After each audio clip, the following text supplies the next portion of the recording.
Goodness comes and evil goes.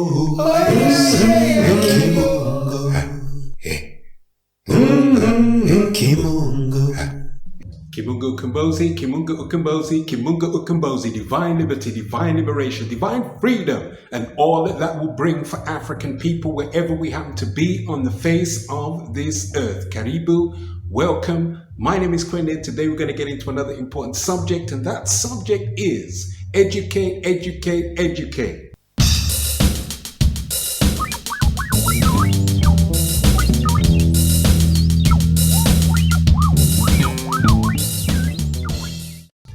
Educate, educate, educate are words that were prominent within the Garvey movement in the upper part of the so-called 20th century. They featured actually as a title of an article in Marcus Garvey's Black Man magazine, and the thrust to educate was always something that was a firm fixture of the Garvey movement.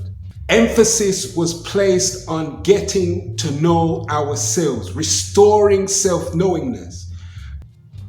And so if we can imbibe that energy, make that real in our lives in the now, and surely we can through our own self-determined effort in whatever time or space we can carve out for ourselves, then surely it will be a great boon to the upliftment of African souls, picking up the mantle of what was established by the supreme visionary Marcus Garvey and building upon that in the now and in time to come. We must educate, educate, educate ourselves in our own experience, from our own worldview, and empower our lives accordingly.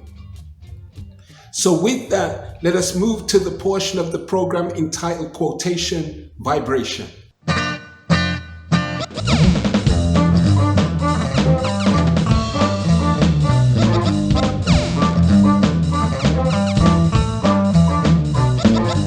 Quotation for today comes from the very important text, African-Centered Consciousness versus the New World Order, Garveyism in the Age of Globalism. And it is a wonderful text, a wonderful book written by Amos Wilson. And the portion of the book I'm going to share with you reads as follows. The true nationalist, and remember that Marcus Garvey was a pioneer of African nationalism. He says, and this is Amos Wilson, he says, the true nationalist not only educates the wounded egos of adults, but also educates its young. We see many of our nationalist organizations concerning themselves weekend after weekend with the education of grown people.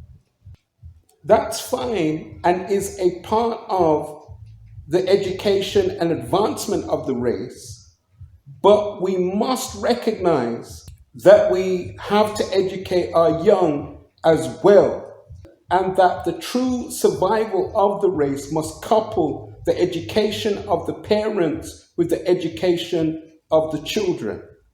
Nationalist organizations that are concerned almost exclusively with the education of adults and not with the education of the children are practicing a nationalism that is incomplete. So says Amos Wilson in sharing his thoughts around Garveyism, the continual thrust of it, and the legacy of Marcus Garvey. And that ties in with the notion that we ought to educate, educate, and educate. So with that food for thought, and surely it is food for thought, Kimunga Ukombozi, Kimunga Ukombozi, Kimunga Ukombozi, divine liberty, divine liberation, divine freedom, and all that will bring for African people wherever we happen to be on the face of this earth.